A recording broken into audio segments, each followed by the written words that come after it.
Assalamualaikum warahmatullahi wabarakatuh. Saya Naswa Kamila, saya dari Universitas Valetehan dari jurusan S1 Kebidanan. Nah, di sini saya akan menjelaskan sedikit tentang fase dan siklus menstruasi. Nah, apa sih menstruasi itu dan bagaimana fase-fasenya? Nah, simak video berikut ini. Tujuan dari pembelajaran ini pertama menjelaskan proses terjadinya menstruasi, yang kedua menjelaskan fase-fase menstruasi.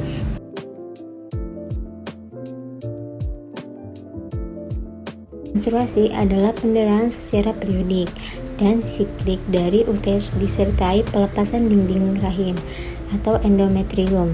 Terjadi setiap bulannya kecuali pada saat kehamilan. Wanita mengalami pertumbuhan dan perkembangan, dan ketika mencapai masa pubertas akan mengalami menstruasi uterus. Pada organ reproduksi wanita akan berkembang ketika hamil dengan menebalnya dinding rahim. Jika tidak terjadi kehamilan, maka dinding rahim akan meluruh. Itu yang disebut dengan menstruasi. Darah menstruasi ini akan mengalir keluar vagina. Proses menstruasi ini terjadi selama 7-8 hari. Nah, setelah proses menstruasi selesai, pada hari ke-10 sel telur terbentuk kembali dalam ovarium. Selanjutnya fase menstruasi. Tentang fase menstruasi siklus. Menstruasi ini terdiri dari 4 fase, diantaranya fase menstruasi, fase folikuler, fase ovulasi, dan fase luteal. Penjelasan fase menstruasi. Fase menstruasi ini dimulai ketika sel telur tidak dibuahi, sehingga terjadi peluruhan atau menstruasi, sehingga keluarnya darah melalui vagina. Menstruasi ini menyebabkan kadar hormon estrogen dan progesteron wanita mengalami penurunan. Fase ini terjadi pada hari ke-1 sampai dengan ke-5, biasa juga sampai 7 atau 8 hari. Berikutnya fase folikuler.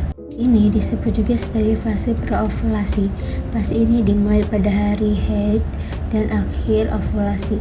Pada awalnya hipotalamus mengalami sinyal bergerak pituitari untuk melepaskan hormon progesteron folikuler atau ada folikuel yang memicu lonjakan estrogen untuk menambahkan dinding, sehingga terpicu lingkungan yang kaya nutrisi bagi embrio. Tubuh fase folikel ini rata-rata berlangsung pada hari ke-6 sampai dengan ke-14. Nah, fase ovulasi. Fase ini terjadi pada hari ke-14. Meningkatnya kadar estrogen selama fase folikel memicu kelenjar pituitari melepas hormon LH ini. Ovulasi adalah proses ketika ovarium melepas sel telur yang matang. Selanjutnya hasil UTA yang disebut juga fase pasca ovulasi atau fase sekretori. Setelah folikel melepas sel telurnya, saat ini berubah menjadi globus luteum. Luteum dapat melepaskan hormon utama progesteron dan beberapa estrogen. Peningkatan hormon ini membuat lapisan rahim menebal dan siap untuk ditanami. Nah, sel telur yang telah dibuahi, jika tidak terjadi pembuahan, maka terjadi penurunan kadar estrogen dan progesteron yang memicu menstruasi. Pada fase ini wanita tidak hamil akan mengalami gejala sindrom premenstruasi atau PMS. Demikian video tentang siklus dan fase menstruasi. Semoga videonya bermanfaat. Wassalamualaikum warahmatullahi wabarakatuh.